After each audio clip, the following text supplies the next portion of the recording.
ನಮಸ್ಕಾರ ಸ್ನೇಹಿತರೆ. ಫೆಬ್ರವರಿಯಲ್ಲಿ ಈ 5 ರಾಶಿಗೆ ಭಾಗ್ಯೋದಯ. ಬುಧನಿಂದ ಅಷ್ಟೈಶ್ವರ್ಯ ಪ್ರಾಪ್ತಿ. ಹೌದು, ವ್ಯವಹಾರದ ದಾನಿ ಬುಧನು ಫೆಬ್ರವರಿಯಲ್ಲಿ ಹಿಮ್ಮುಖವಾಗಿ ಚಲಿಸುತ್ತಾನೆ.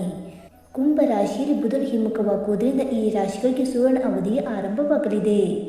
ಹಠಾತ್ ಆರ್ಥಿಕ ಲಾಭ ಮತ್ತು ಅದೃಷ್ಟದ ಸಾಧ್ಯತೆಯೂ ಕೂಡ ಇದೆ. ಒಟ್ಟಾರೆ ಬುಧನ ಈ ಚಲನೆಯಿಂದ ಯಾವ 3 ರಾಶಿಗೆ ಸೇರಿದ ಜನರ ಅದೃಷ್ಟವೂ ಬದಲಾಗಲಿದೆ ಎಂದು ತಿಳಿಯೋಣ. ವೈದಿಕ ಜ್ಯೋತಿಷ್ಯದಲ್ಲಿ ಬುಧನನ್ನು ವ್ಯವಹಾರ, ಆರ್ಥಿಕತೆ, ಮಾತು, ತರ್ಕ, ಗಣಿತ, ತಾರ್ಕಿಕತೆ, ಸಂವಹನದ ಅಂಶವೆಂದು ಪರಿಗಣಿಸಲಾಗುತ್ತದೆ. ಆದ್ದರಿಂದ ಬುಧನ ಚಲನೆ ಬದಲಾದಾಗೆಲ್ಲ ಈ ವಲಯಗಳು ವಿಶೇಷವಾಗಿ ಪರಿಣಾಮ ಬೀರುತ್ತವೆ. ಫೆಬ್ರವರಿ ಆರಂಭದಲ್ಲಿ ಬುಧವು ಹಿಮ್ಮುಖವಾಗಿರುತ್ತದೆ. ಕುಂಭ ರಾಶಿಯಲ್ಲಿ ಬುಧವು ಹಿಮ್ಮುಖವಾಗಿರುತ್ತದೆ. ಇದು ಕೆಲವು ರಾಶಿ ಚಕ್ರ ಚಿಹ್ನೆಗಳಿಗೆ ಅದೃಷ್ಟವನ್ನು ತರಬಹುದು.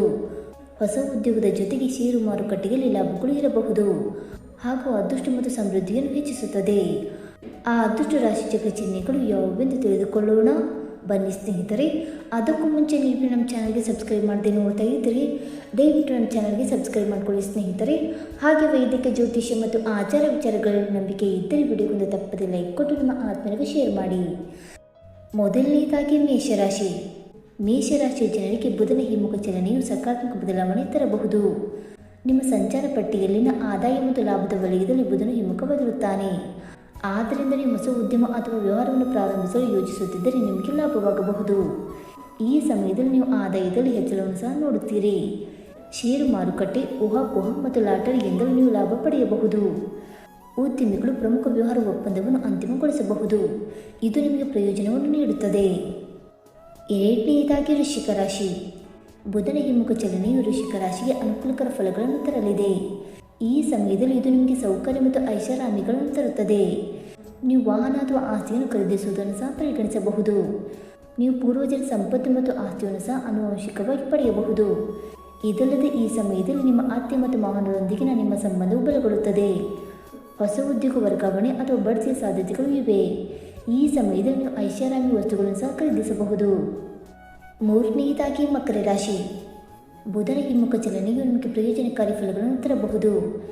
ಬುಧನು ನಿಮ್ಮ ರಾಶಿಯಿಂದ 2ನೇ ಮನೆಯಲ್ಲಿ ಹಿಮ್ಮುಖವಾಗಿರುತ್ತಾನೆ. ಆದ್ದರಿಂದ ಈ ಸಮಯದಲ್ಲಿ ನೀವು ಅನಿರೀಕ್ಷಿತ ಆರ್ಥಿಕ ಲಾಭಗಳನ್ನು ಅನುಭವಿಸಬಹುದು. ನಿಮ್ಮ ಮಾತು ಅದರ ಪ್ರಭಾವವನ್ನು ಹೆಚ್ಚಿಸುತ್ತದೆ, ಇತರರನ್ನು ಮೆಚ್ಚಿಸುತ್ತದೆ. ಈ ಸಮಯವು ಹೆಚ್ಚಿದ ಆತ್ಮವಿಶ್ವಾಸ, ಯಶಸ್ಸು ಮತ್ತು ಧೈರ್ಯದ ಸಮಯವಾಗಿದೆ. ಮಾರ್ಕೆಟಿಂಗ್, ಶಿಕ್ಷಣ, ಬ್ಯಾಂಕಿಂಗ್ ಮತ್ತು ಭಾಷಣದಲ್ಲಿ ತೊಡಗಿರುವವರಿಗೆ ಇದು ಉತ್ತಮ ಸಮಯವಾಗಿರುತ್ತದೆ. ಈ ಸಮಯದಲ್ಲಿ ನಿಮ್ಮ ಆರ್ಥಿಕ ಪರಿಸ್ಥಿತಿ ಬಲಗೊಳ್ಳುತ್ತದೆ ಮತ್ತು ನೀವು ಪ್ರತಿಯೊಂದು ಪ್ರಯತ್ನದಲ್ಲೂ ಯಶಸ್ಸನ್ನು ಸಾಧಿಸುವಿರಿ. ಈ ಸಮಯವು ನಿಮಗೆ ಅನುಕೂಲಕರವಾಗಿರುತ್ತದೆ ಮತ್ತು ನೀವು ನಿಮ್ಮ ಶಿಕ್ಷಣದಲ್ಲಿ ಪ್ರಗತಿ ಸಾಧಿಸುವಿರಿ. ನಾಲ್ಕನೆಯದಾಗಿ ಮಿಥುನ ರಾಶಿ.